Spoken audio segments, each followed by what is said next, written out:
Hey, good evening, everybody. This is Don Woolley with the Sahuarita Tea Party, and it's good to be back with you. We've been off for a while through Thanksgiving holiday, and we hope you had a wonderful Thanksgiving and got to spend it with your families and your friends. I know they're trying to lock us down with all this stuff, but hey, let's press on and live our lives.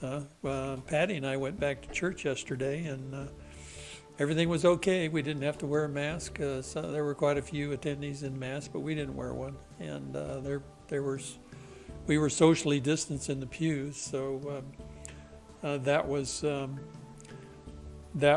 interesting. But it was a nice Christmas sermon from our pastor, associate pastor.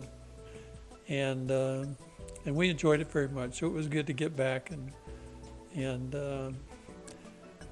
pray to our God and pray for our president, which we do every day, but especially poignant yesterday. And got to take part in communion, so that was nice. I also want to acknowledge a good friend of ours, Angie Anderson. Her husband Garn passed away, I understand, last night. And so we offer our condolences to Angie, and we will be in touch with her and help her in any way we can. And God bless Garn. He's in a better place now, and he was a very Christian man, and so was Angie, a Christian woman. So I just wanted to mention that. And what I'm going to talk about, our special guest tonight is Jeff Utsch, who is a constitutional authority. And I want to talk a little bit about the Constitution and some other things that are going on, with the election and where we're at with all that.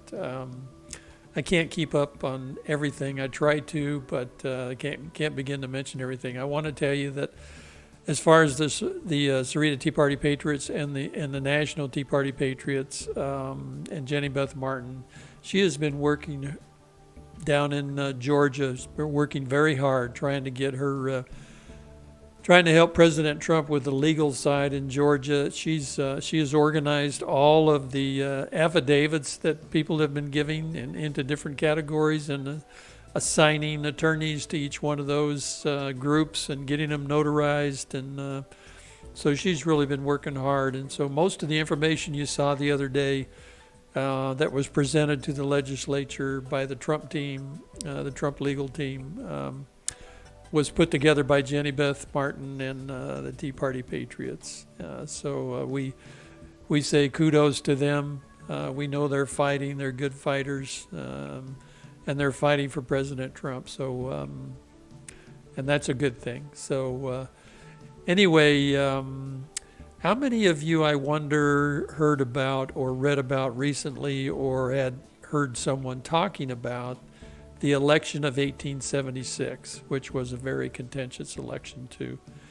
And that came down to some states in the Electoral College. They would not assign nobody actually won their totals. They were all disputed states. Turns out they were all in the South. And so I'm going to talk a little bit about that now before Jeff comes on. Jeff Utsch will be on with us at about 5:15, and we'll get into some more of the Constitution. And but anyway, I'm going to turn to my other computer here, and I have a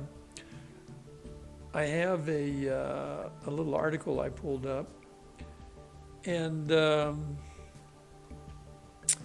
it's about the election of 1876. So you'll excuse me, I'll have my head turned while I'm reading this information. It says, despite allegations of corruption and scandal that swirled around Ulysses S. Grant at the end of his second term, he was eager to run again in 1876. However, scandal and the two-term tradition stopped him from moving forward with his desires. James G. Blaine of Maine emerged as the frontrunner of Grant's Republican Party, but like Grant and many of the other Republicans associated with his administration, scandal tainted Blaine as well At the Republican convention that year, the party put its hopes in the Ohio native Rutherford B. Hayes. 3 times elected as the governor of Ohio, he had made a name for himself as a civil service reformer. His greatest strength, however, was that he did not offend the radicals or the reformers. That's kind of an interesting comment.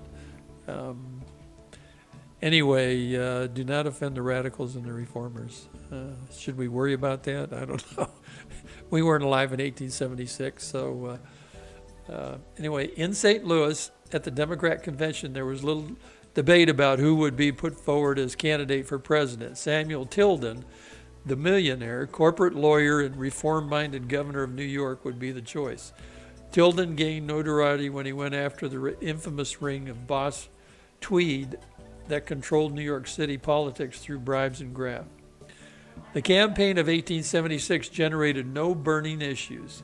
The main issues of the day centered around how to reconstruct and administer the South, as well as reforming civil service work. And this is a time of the Reconstruction in the South after the Civil War, and they were trying to put all that together, and which most of the South was Democrats, and they were totally against this Reconstruction plan, and probably tried to sabotage it as much as they could. So, and I'll go on here with a little bit more.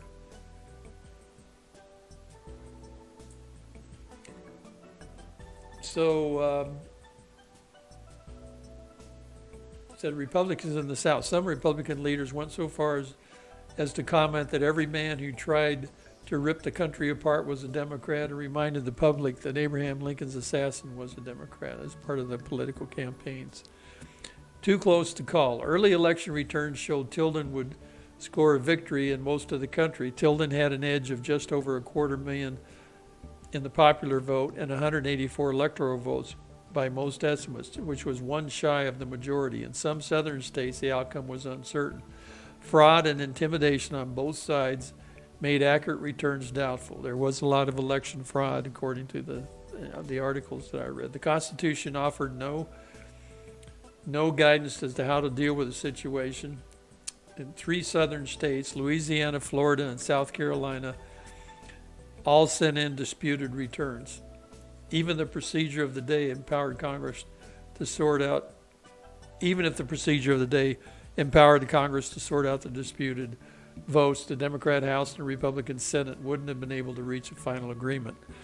So I don't know if it ever got in front of the House, where you get down for each state gets 1 vote to elect the president.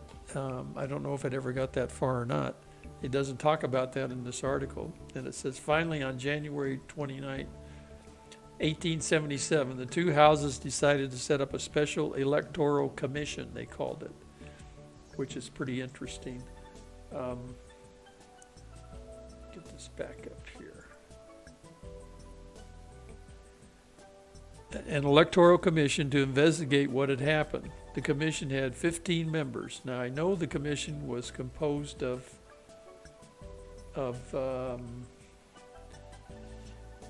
out of the 15 members, I know there were 5 House members, there were 5 Senate members, and then 5 of the commission were Supreme Court justices. And the decision on each state went by a vote of 8-7 along party lines, and they finally decided, although there was supposed to be 1 independent on this commission, it turned out there was some dispute about whether the guy was really an independent or not. So it says, and they voted in favor of Hayes, so Rutherford B. Hayes. The Democrats threatened to filibuster or hold up the decision, but in the end, the House would vote to accept the commission report and declare Hayes the winner. It would be an electoral vote of 185 to 184. And then from there on, they part of the agreement in this whole deal was that they would end the Reconstruction effort in the South and turn it over to the Democrat states, which was, of course, turned out to be pretty much a disaster, because it, they promised, of course, like they always do, to do something they know they're not going to do, and that was, give the newly freed slaves, the blacks, the vote, and of course they resisted all that after the deal was made, and in the coming years, and we got into a lot of discrimination, for several years until we came to the 60s and the civil rights changed all that. So and now it's interesting too, because all of those states now are Republican, and the other ones that are resisting the change are Democrat, and the blue governors are in the swing states. They're Democrats. Time always has ways of changing things, but now we're back here again in the middle of a big constitutional. I don't want to call it a crisis. Some people are calling it a crisis, but trying to get President Trump reelected. We know that he won the election. We know that there was a lot of election fraud, and it's interesting too, because these state legislatures, they don't have to prove to them that there was fraud, even though there was, and they're doing that. But the elections that they conducted, they violated the laws that these legislatures passed. So that's reason enough to void the election and send the electors for the president. So these legislators just got to get, they got to get a spine. They got to get tougher. So, our advice is to, keep calling the Arizona legislators. Keep calling the Speaker of the House, Rusty Bowers. Keep calling Karen Fann, the President of the Arizona Senate. Keep calling all of them. Go on to the AZ Legislature website, and you can find each one of their names. Now, I have heard, I heard the governor of Georgia, Governor Kemp, took his email address off the website, so he doesn't want anybody to email him right now. And boy, he's a big problem, right? They just, I don't know what the deal is there. Maybe it's a show me the money thing, right? Follow the money? I don't know. He's supposed to be a Republican, but man, he is, him and that Secretary of State, both of them are just almost impossible to deal with. So anyway, the latest I heard was in Georgia that Sidney Powell's, her lawsuit that she filed a few days ago was kicked out by the judge. I don't know if that was 11th Circuit or what. So anyway, it's headed for the Supreme Court too, it looks like. So that's where we're at. So we're going to talk to Jeff Utsch, and I'm going to get him on here at about 10 minutes after 5. It is. Let's see the time right now. Let me check. I have to look at my clock. It says it's 5:09. So you know what I'm going to do? I'm going to turn on Zoom now and let Jeff come on with us. So if you'll stand by, you'll see me, but I'm going to be working on Zoom to get it up. So hold on.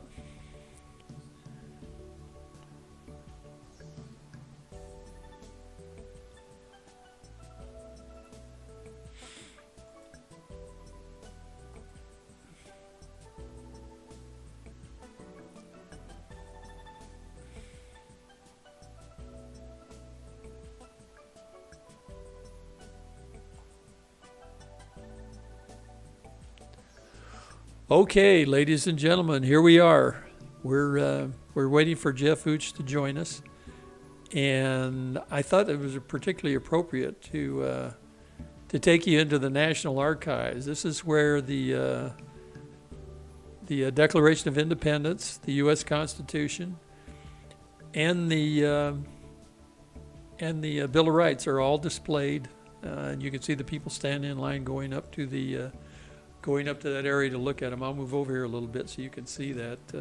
There's a big marble, kind of a dark gray color up there behind that says the the Declaration of Independence, the Constitution of the United States, and the Bill of Rights, and they're all on display right there for everybody to look at. So that's pretty cool. But I thought it'd be appropriate to be in the National Archives when we talk to Jeff and bring him on. So I'll keep talking here, waiting for him to come on. As soon as he comes on, I'll turn the music down again, and you'll be able to hear us. And we're going to talk about the Constitution and this election, and how he feels about what we're doing, what's going on, and not the legal side of it, but as far as the U.S. Constitution is concerned, and how that applies to the state legislators and what they ought to be doing and what he's been doing with our legislators. So anyway, I heard today, I got an indication, or I heard something about Mark Fincham is calling a special meeting, an off-site meeting to put together a slate of Republican electors for the state of Arizona, and maybe Jeff can talk about that a little bit. I just heard something about that in the last couple of hours. That's a good thing. The theory is that everybody, you dispute that when the Electoral College, when these people get together here in the next couple of days and they vote, nobody knows how they voted, okay? They think they do, but they don't. And based on a fraudulent election, of course, their vote is suspect. But none of those votes are counted until January. And at that time, that can be disputed by a congressman and a senator. Right now, the word on the street is, and I've seen reports specifically saying Mo Brooks, who is a representative from the state of Alabama, is going to dispute the votes from certain states. He needs a Senate sponsor to be in on this. And we've been trying to contact Ted Cruz about that. We were asked by someone that I won't name to try to get a hold of Ted Cruz and get him in on the sponsoring this thing. So you're going to see a lot of PR stuff about, oh, that won't do any good. You can't do that. It won't do any good. It won't go anywhere. Well, they don't know. They don't know where it's going to go. There's a lot of things are going to happen here the next few weeks. So, and I know one thing. I watched the rally on Saturday, President Trump's rally, and President Trump is not going to give up. He is not going to concede. He is going to see this election fraud thing through and prove to the American people and prove to the Supreme Court that there was fraud, and in several states. And every day we see more and more come out and kind of trickle into the mainstream media, some of it. So let's just let it happen. Don't give up. Don't quit. Don't think that this thing is over, okay? I know that we've talked to friends and, they say, good luck with that. They've just convinced themselves that Biden is going to be in, and it just isn't going to happen, okay? Joe Biden is not going to be president of the United States. Joe Biden should have been disqualified medically before he even ran, okay? So that's my feeling about it. He's not even medically qualified to be president of the United States, and he's not mentally qualified, okay? He talks now about, I'm not really going to be president, I'm going to tell everybody I'm sick, and Kamala Harris is going to be president. I mean, it's like they go into these strategy meetings, and then he goes out and opens up his mouth and tells everybody what they're talking about, what their plan is. So anyway, we're standing by for Jeff Utsch. He should be on any minute. Haven't got any indications that he's on. I don't see where he's tried. Oh, there we go. I think maybe Jeff's joining us now. And there he is, Mr. Jeff Utsch. And your audio should be on, Jeff. It is. I just turned it on. I'm trying. Oh, yeah. We got good audio. Can you hear me good? Yes, sir. Okay. Hey, you're right on the dot. Thanks for coming on. And I was just talking a little bit about people. In your honor and for the audience, I'm in the National Archives tonight. Oh, boy. And which, of course, is I'm using a green screen, so I'm not really there. But it looks like I'm there. And I was telling the folks that if they go in there, they have displayed the Declaration of Independence, the U.S. Constitution, and the Bill of Rights up there in that front on that stagey area where the people are standing in line to go in and look. So I have been there. Well, I had no doubt that you had been there and you would recognize it right away. So that's kind of for you and the audience, and because that's going to be our subject tonight. I led the conversation before you came on, talking about the 1876 election, and Sure. And which I know you're familiar with, and I had to read up on it. They talked about it on a Tea Party Patriots national call the other night, but similar kind of things going on. There was electors in some of the southern states. There was a lot of fraud, and those states weren't committed, and they tried to figure it all out. And they appointed this special commission to finally decide, and we talked about all that. So what I want to get into now, I heard today, and hey, I kind of like the beard on you. That's pretty cool. Actually trimmed it yesterday because the wife said it was getting a little wild. So can you keep the beard when you go back to training the SEALs again? I think, that's a decision to be made.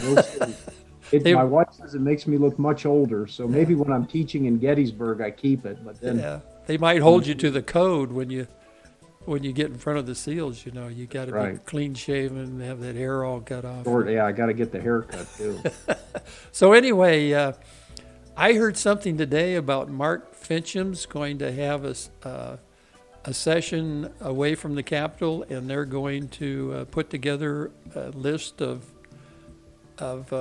electors. Have you heard anything about that? Well, he did have a meeting last week off-site. I just talked to him earlier today, and I'm very proud of him. And, look, if you don't mind me deviating a little bit. No, go ahead.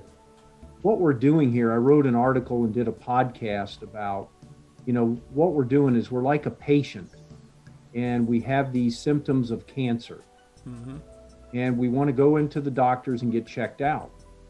And where I got in trouble in the podcast with conservatives, because look, I'm a conservative. I consider myself a patriot, lover of liberty.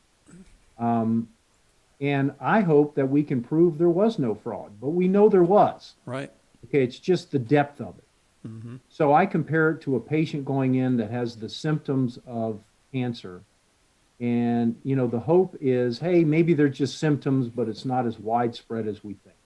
So that would be one outcome. Right. And I'm not afraid of that outcome. And quite frankly, I hope there's some reasonable explanations of why all the smoke is here. And I would be fully willing to accept a Biden win if that were the case and things were explained to me. Now, again, I'll probably get in trouble with some of your listeners, but I would rather see that than what could be terminal to the republic of what we fear it could be, okay, with this widespread fraud. So that's case number one. Number two is that there is cancer, but it's a big tumor, one big tumor. And we can handle that by cutting it out, and the patient will be well. And this is akin to, there was one big organized effort at fraud. We catch it. Now, whether that's the Dominion voting system, and I did talk to Mark Fincham today, and that is his biggest smoke with of fraud, is that the system can be manipulated, and that one vote for Trump is 87% and one vote for Biden is 113%. Mm-hmm. And it's fractionalized. And if that's the case, that, that's one big organized effort at fraud. We need to be able to catch it though. And then we can cut it out and the republic is safe. The third option or diagnosis could be the patient comes in, he gets opened up, and there is so much spread, even though there may not be one big tumor, the cancer is spread so far throughout the body that the patient's just sewn back up. And that is akin to, instead of one big effort at fraud, that the Democratic Party and those voting Democrat have become so corrupted and taught that the end justifies the means, that Trump is so evil that they rationalize in their own head. And there's thousands upon thousands of mom and pops throughout the land that took advantage of the states that didn't used to have mail-in voting that they do now, and that people were corrupted from A to Z to cheat. Now, that is my worst fear, Don, because if that happens, how do you root that out? Yep. The people have become corrupted. Yeah. And that is a fear. And we know, again, that there's been fraud, but is it so widespread that, so many people have be willing to sacrifice higher principles for lower ones with the excuse of, getting Donald Trump out of office. And of course, this happens because I've been preaching for years, the way out of all of this is to go back to true federalism. So it doesn't matter as much who is elected president or who controls. Because if they kept into their lane and didn't bother us in the states like they do, then it wouldn't matter as much. Right. It does. And of course, the fourth option, that there's both the huge tumor that we can locate and widespread fraud. And I fear, look, I'm one of these. I haven't inspected the machines. Right. I'm hearing and reading as much as I can. So I can't sit here and say that I know. But here's what I do know, is that many of the people that I love and respect that are patriots are telling me they know, okay, that this has happened. Yeah. That statistically, I'm an engineer by trade. Right. I love history. That's what I do. But that's what my degree is in. So I know something of math. And that statistically, it looks very suspicious on what happened on election night. And, the exact numbers coming in certain states. And, there's certainly a lot of smoke, Don. Yeah, the big spikes. The big spikes, but consistently, like in Pennsylvania, 4,800 votes coming in for Biden until he took a lead and then it stopped. Mm-hmm. Or in Michigan, 6,000 or 12,000 or 18,000, patterns of 6,000 coming in. And the other thing is, why in the world would we be using a system, the Dominion system, that is manipulatable? Just that fact alone, that it can have manual overrides, that it can be hacked. That you can plug in USB drives and update it on a moment's notice. Yeah. Why are we using that? Yeah, that's an excellent question. Yeah, why? Unless there's intent ahead of time of wanting to control the votes. Mm-hmm. Yeah. And why are we storing it overseas? Right. So there's so much smoke here that we need to take the time. Look, you've probably heard these commercials, all over Tucson. Drive a little, save a lot. Yeah. Go to Oracle Ford. Yeah. Okay. Oh, yeah. And the owner of Oracle Ford came to one of my Freedom Expo, and just a great guy. But that same slogan could be magnified 1,000 times. Take a little time to look into this fraud, and we might save the republic. Right. Because there is a majority of people now, from my understanding, that voted for Trump, that believe there's fraud. Yep, that's true. And if that's the case, and it's not unfounded, because, I'm doing a podcast tomorrow about, you've made your bed, now sleep in it. Where those who were accusing Trump of Russia collusion, and those of us going, what? Are you crazy? And then perpetuating this false narrative for years and years. And, the Trump overstepping his constitutional bounds and pointing to him like the runaway president, where, as far as I know, and I follow this stuff, there's only one executive order that I think was unconstitutional in his tenure. And the rest of them, as far as I know, at least looked into, I cannot argue with. On the other hand, with what Obama did, which has exceeded his mandate scores of times, and decided to do things outside of his constitutional mandate, and pointing the finger about a fraudulent election when they knew better and perpetuated this false narrative. And then all of a sudden they are trying to be the adults in the room saying, what do you mean? How can you say that? Yeah. It Can't we doesn't- all get along? Right. Well, and all getting along means do it my way. Right. Yeah. Yeah, exactly. So So let me ask, did you watch the testimony to the Arizona legislators when they were at the Hyatt, or did you go, or? no, I was invited to go, but I had family in town and I was invited last minute, but I watched about 3 hours of it. Okay. Did you see you saw the doctor put up the curves on the election data and show the curve fit? I'm not sure I saw that part. What Oh happened yeah, there? you got to go back and watch that because he plotted the election returns as they came in per the Secretary of State website, and he drew a curve for Biden. And it's interesting because Trump's curve was slowly sloping down, and Biden's curve was slowly sloping up. Okay, and they finally crossed, and they did a curve fit. And the only model they ran, and as an engineer, you know about curve fitting. You run different scenarios over and over again to try to duplicate the data. The only thing that matched was a minus 30% for Trump and a plus 30% for Biden. Mm. And that fit perfectly. I mean, exactly, right? It was just amazing. So you got to go back and watch that YouTube because it's really, really interesting. Well, and that's why I say take a little time, slow down. Yeah, yeah, And I think their strategy is to do what I would call the Benghazi run, to deny, make counter accusations, hide the truth yeah. for long enough that people just stop. Mm-hmm. Yep. And the truth finally comes out. And in Benghazi, it hasn't come all out yet, but we know enough to know there was lies and fraud and cheating. And I just, to this day, can't believe that there hasn't been accountability. Right. That was a big deal. Yep. And I think they're doing the same thing here, trying to run out the clock. So in your mind, Jeff, are these the voting, Electoral College voting dates and the votes are counted in January? Are all those dates do they really mean anything right now? I mean, as far as finding out what happened? Well, sadly, they do.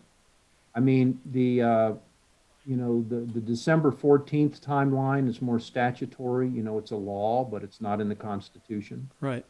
But the other dates, especially January 20th, January 3rd, Yeah. we know the new Congress has to be seated. Right. And we know January 20th is when the president is supposed to take over. Yeah. In 1876, they settled it on January 29th. So. Oh, okay. So yeah. they did. Yeah. They kept going. So.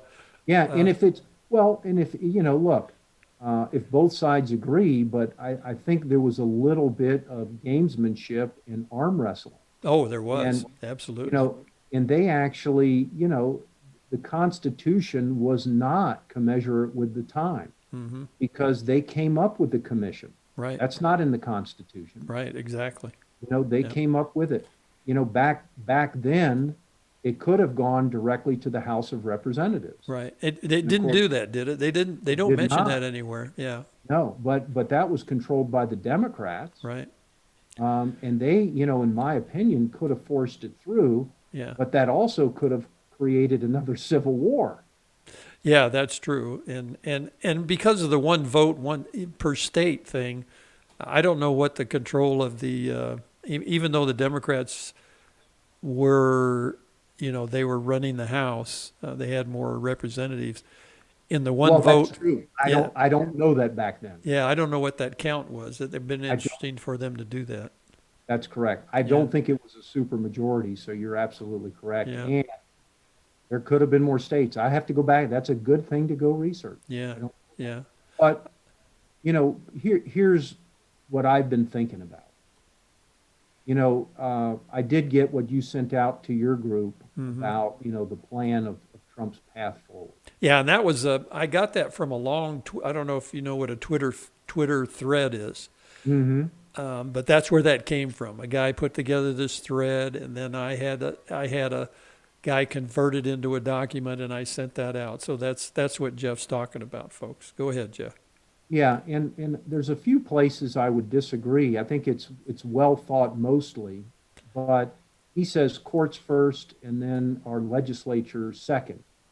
And I would say reverse that. I mean, our legislature under the Constitution has the responsibility of appointing the delegates. Right. Um, and so I would look to them for some direction there. Unfortunately, we don't seem to have the kind of leadership in this state, or they don't understand the magnitude. Yep. And so the governor could call a special session, and why he does not is beyond me. I really don't understand. Yeah. It wouldn't take a lot of effort to do it. They could have hearings and get it done. And then if he didn't do it, Rusty Bowers, the Speaker of the House, could do it. But he's not doing it either. And so, you do have a constitutional argument because of Article 2 in the Constitution saying that you don't even need the Speaker of the House to convene, but it would have to be a majority of members of the House, Hmm. or Senate to convene. Right. Unfortunately, we don't even have that. Yeah. But I'm not surprised, and I'll tell you why. Because I wrote an article on March 23rd about our overreaction in the COVID situation. And, we're knee-jerk reaction. We've overreacted to Russiagate. We've overreacted to everything that has been going on since Trump became president. Hmm. And this is just another thing. And boy, I caught some heck for that. Like, I don't care for people. I want people to die. And I was like, no, I want, the Davy Crockett creed of make sure you are correct before going ahead. Right. And I think I was right. Where's the land of the free and home of the brave? Right. We used to have the Pilgrims and people coming to Jamestown and pioneers across the land, with a 50% survival rate at best, Right. willing to risk things for their liberty Yep. and opportunity. And we're looking at under 1%. And if you're under 60, Point%. just Yeah. amazed Yeah. at what we have become Yeah. as a nation. But in my calls to the state legislature of the state of Arizona to call a special session and either support the governor or not, because you can't have, or you shouldn't have, the ability as a governor to have these emergency powers, ad nauseum forever, or else they wouldn't, future governors can abuse that Yep. and have this discussion of how many powers they can have. But they didn't have the courage to do that. And in my estimation, Don, that is a much easier session to have. Oh yeah. Absolutely. Because if they called that session and had rational thought about what the governor's powers were, and do they want to rein them in or accelerate them or stand behind them or think about how long they last, either way they would have gone, we would have been represented as a Right. people. Right. And there would have been no revolution, no violence. Yep. People would have been upset, but no violence and no revolution. Today, this is a bigger issue, in my opinion, for the state lawmakers because of the reaction that could happen one way or the other. Hmm. Yeah, you're right. And so my point, and I'm not trying to put a damper, but it's kind of like, look, if the guy wasn't willing to swim, I'll do the swimming analogy. If he wasn't going to 5 practices a week, why do you think he's going to go to 12? Yep. You know, Yeah. if he's not willing to do the little. And so we are not represented well in Arizona. And it's because our legislature and our legislators at the state and federal level do not understand the role of representing the people. They do not understand that this is not co-equal branches of government, that the legislative branch is the most powerful at the state and the federal level. Right. That's the way it's intended to be. Yep. And they're abdicating that because of self-interest, cowardice, lack of knowledge. Just put in what you think. It's different for different people. Yeah, Rusty Bowers, I know, he released that, I don't know what that was, a statement or a memo or something. I don't know if you read it or not, but he argued that the state constitution overrides the U.S. Constitution. I said, well, not really. The U.S. Constitution on this subject, as far as the legislators go, is pretty specific about, they have the power. And just like Rudy Giuliani was telling them. Let's get into that a little bit. I mean, it says, they do have the power to appoint, plenary powers. Yeah. But, as a constitutionalist, I believe that, but that's never been tested. Yeah. In other words, the state there's also something about, ex post facto laws. And the state legislature has the power to do this. And this is one thing Mark Fincham and I go back and forth on, because it's a good argument to use to say the state legislature can just ignore its own laws and declare who the votes go to. I am not confident, and by the way, Mark Levin believes that also. So, there is a strong constitutional argument for that. Yep. I'm not there. Yeah. Because the state legislature has passed laws in the past while we have been represented. Okay, so the people have been represented, basically saying that if the counties put in if they're tallied in the counties and they come up to the Capitol and they're certified and the governor signs it, that's where the Electoral College votes are going. So you also have, in the Constitution, there's no such, you can't do an ex post facto law, Yep. You can decide, is that supreme over the states or not? So all I'm saying is there are some really good arguments, but it is not clear cut, because the state legislature of their own voluntary law-making rules have set how this is going to go. Mm-hmm. And it is not clear if they can take back that, because I just don't think it's as clear, Don. So I don't want to understand. I think, and I heard someone talking about that, and there was an attorney that testified at the Georgia hearings for the legislators, and it was pretty interesting because one of the Democrats challenged him as not being a member of the Georgia State Bar, and he said, well, I'm a member of the 11th Circuit Bar, and I'm a member of the Supreme Court Bar. So checkmate, right? But anyway, he said they don't even have to prove fraud. He said if they violated, if when they ran the election, they violated the laws that the legislators passed and put into statute, that's enough reason to overturn the election if they can prove they violated. And there's obviously not only proof of all the fraud, but proof that they, in the process of the election, they violated many statutes in Georgia and other states. So that's another. Well, absolutely. Yeah, that's another kind of argument. Probably be the worst. Yeah, I thought that was a pretty good argument. Yeah, and look, I am not denying it's a good argument. All I'm saying is that kind of argument would go to the Supreme Court. Yeah, I'm sure. Did you hear Ted Cruz is going to be the one that's going to present the Pennsylvania case? I did not, but that is good news, because he is one that knows what he's talking about. Yeah, he said he's been up there. He was up there 10 times as the adjudicator in Texas when he was a state person, Yeah, he said today he's going to go up and argue with I think it's Mike, somebody, state representative, or I'm sorry, a congressman from Pennsylvania, Mike Kelly, I think his name is. He's the one Okay. that filed that lawsuit. It's going to the Supreme Court, and Cruz is going to argue it. So I heard that today.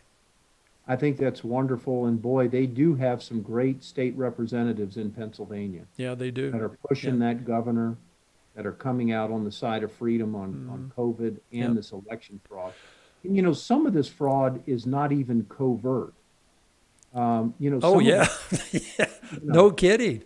Yeah. out in the open, the way they're doing the mail-in, you know, the mail-out ballots and the Yeah. way, you know, they're taking advantage. Throwing the observers out of the room. Well, so it is ridiculous. And what I'm hoping is that we can somehow navigate through this Yep. in a way that finds the truth. Now, what I'm worried about, Don, is just like the Hunter Biden case, you know, issue with his laptop being hidden and suppressed by the mainstream media. Right. Unless we have actually found the smoking gun, Yeah. okay, with the rounds still in it, and, you know, I just think the mainstream, everybody's just going to whistle and ignore. Yeah, Just I like think, Benghazi, just everything. no, and you're right. It's the video. I don't know if you watched the video in Georgia either in the testimony. Did you see the video? No. It's worth watching too. The video of they were in the area, and they were evidently using that Cobo Arena. They said they never used that before to do this, but they were there, and they had tabulator machines in there counting votes, and they had cameras, security cameras. So they got the security camera footage. At I've seen some of the security cameras. 8:30, everyone was told to leave the room, and the press reported it in the newspapers and everything else. The Republican observers and the press and everyone left the room. And 4 or 5 people stayed behind in the room, and it's on video. And they had this other table covered with a black cloth, and they started pulling these suitcases out from under that table and running the votes through. Okay. And not only running them through, but running them several times. So, Oh, you know, and that, you know, yeah. yeah, I mean, So I mean, those to me, people that need to was, be that sort of prosecuted. got the governors of Georgia's attention, Kemp. That had not been, you know, and he was, that's when he started calling to do a signature audit on the ballots, right? So, you know, some of the stuff is kind of leaking into the MSM, but you're right. It needs to really, we need to get it out there and get it going and Well, get they them. can't just be beat. They have to be completely, Oh, yeah. you know, Yeah. just without any evidence, because we know, you know, and so many people are saying, well, they wouldn't do that. Look, at this point, I believe, and I'm sad to say this, I don't think every Democrat would do this, Yeah. but there are those on the left that would Oh, absolutely do yeah. almost anything or anything. Yeah. Seen that with the Yep. leaders of the Democratic Party. Yeah. No scruples. Yeah. Yep. No, you're right. So, So what can we do? We can educate ourselves as you have, Don.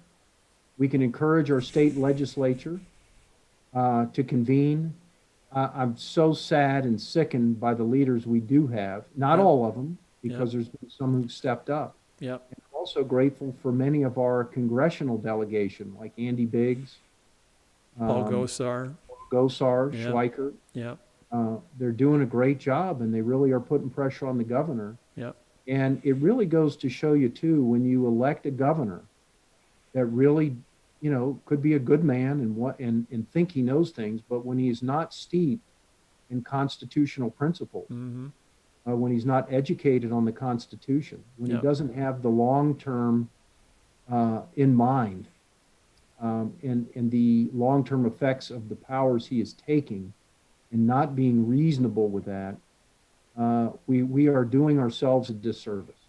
Who we elect really matters. Kind of getting down to the nuts and bolts. Do you think Ducey is doing what he's doing because of Cindy McCain? I've heard that, yes, you know, more of the Jeff Flake and Cindy McCain and that type of, you know, being influenced by them, and that Trump's going to be gone and don't hang your hat there. You don't get thrown out when because he's going out. Yep. And, you know, I think, not to be the naysayer, but it's going to take a lot of work right now if this, you know, if the truth is going to come out Right. in a magnitude that's going to change this election. Yep. And Yep. believe me when I say, if it does come out to the magnitude that it changes the election, stand by. Oh, yeah. Because you thought we saw riots in the summer. Yeah. You know.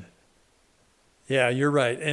And what Trump's going to have to do is, if that happens, and we, Patty and I hope and pray it happens, but when it happens, he's going to have to declare martial law in some of those areas and just and send in the troops, you know, and that's been done before too by several presidents. So, you know, he's going to have to restore order. Yeah, sure. Yeah. But I also have faith that, you know, biblically, that God will, you know, all events to him, he'll make good. Look at Joseph being sold into Egypt. Mm-hmm. You know, it was Yep. a sad day, but it ended up saving a nation. And Yep. who knows? Yep. None of us want to lose this election, but if it happens, you know, we need to make lemonade out of the lemon. Yeah. And there's two routes we can go, and that is either to lose steam and say, you know, it doesn't matter, my vote doesn't count, or we can say this is never going to happen again. Right. Make sure we have the proper people in office, make sure we have voting machines that cannot be manipulated, and really energize, you know, we the people, and we can take our country back. So I'm not saying not fight now. That's not what I'm saying, because Right. others are saying, oh, we'll do it in for no. Yeah. We need to know now. Yeah. But if we know and still lose, we cannot lose the fight, and we have to understand, you know, at least for me, what gives me hope is I have faith that, you know, the man upstairs is going to somehow use this to our benefit. Yeah. Well, he always has a plan, right? Yeah. And the other thing is Which we may not understand all the time, but he does. I don't think we do Yeah. always understand. And if worse comes to worse, as Thomas Paine said, if trouble is to come, let it come in my day, that my children may know peace. Mm-hmm. So, you know, let's not postpone, you know, the fight. And I'm not saying revolution to arms, but we need to take care of business now. Yep. Totally agree, young man. So, hey, it's really good to see you. Great to see you. Thanks And for I having me. really appreciate you coming on in short notice. I mean, I don't think I gave you 24 hours. Well, but I think you sent me Saturday, but I was out all day on a hunt. And Yeah. then What were you hunting? What's that? What were you hunting? Whitetail coos. Oh, It's just a hard hunt. All yeah. day hiking in the Catalinas, and Oh, wow. for Yeah.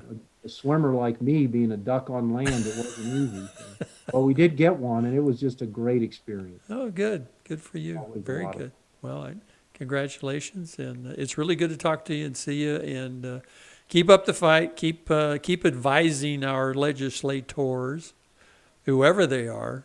And we've told everybody to keep calling, call the governor, call the legislators, keep the pressure on, because we know that they've got, you know, a lot of people contacting them, and they're trying to hide from people. I heard they kind of hid in their conference over the weekend, and they promised people they'd come down to the lobby and talk to them, and they never showed up. So it's just keep after them, right? Because in the long run, they're all going to pay a real political price for you know, not listening to the people. And they're supposed to be the voice. They're supposed to be our voice, Yeah. right? And where is the understanding of history with these people Yeah. that, you know, they have their priority of principles messed up? And if you look in history, those who are remembered are the ones that do stand on principle. Yep. And are selfless in their approach. Now, there's a few that, you know, made it otherwise, but, Yeah. you know, to be remembered fondly, of doing the right thing and letting whatever consequence come.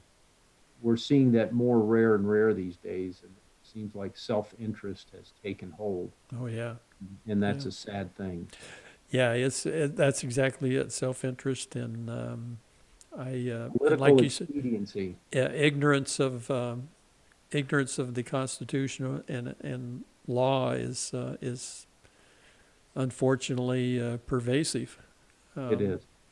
Well, Jeff, thank you again. I really appreciate it. It's good to see you, and God bless you and your family. I hope you have a nice Christmas if we don't see you. Thank you.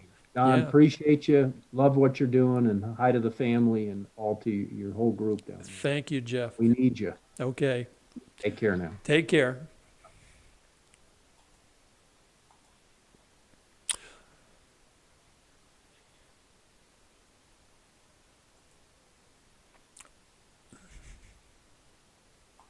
Okay, ladies and gentlemen, that was Jeff Utsch. A nice conversation about our current situation and what we're doing about it and what the state legislature's doing. And boy, keep the pressure on. Keep calling these people. You can't emphasize that enough. We'll keep sending out emails asking you to call them, call the governor. Take 5 minutes and do it. It's so important. We've got to get this done. So thank you all for joining us tonight. It was kind of a short notice for the YouTube live stream, and God bless you all. We hope you all have a Merry Christmas. We'll be on again before Christmas with probably another special show. We'll try to line something up or catch up on where we're at a few days from now. Anyway, I hope you all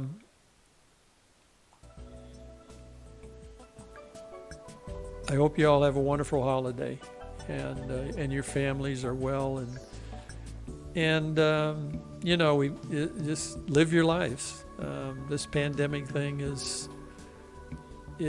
just getting out of hand, and here we are starting in March, and now here we are in December, and it's COVID. So it's just really hard to believe. I'm sure that we're all capable of doing what we have to do and living our lives too, and being free and enjoying our liberty in the United States of America. And we don't need Democrat mayors, governors, even Republican governors. We don't need them pounding us every day about things and trying to enforce laws that are not laws. And so that's kind of my feeling about it. Again, God bless you all. Take care of yourselves. Be safe. And we'll see you down the road.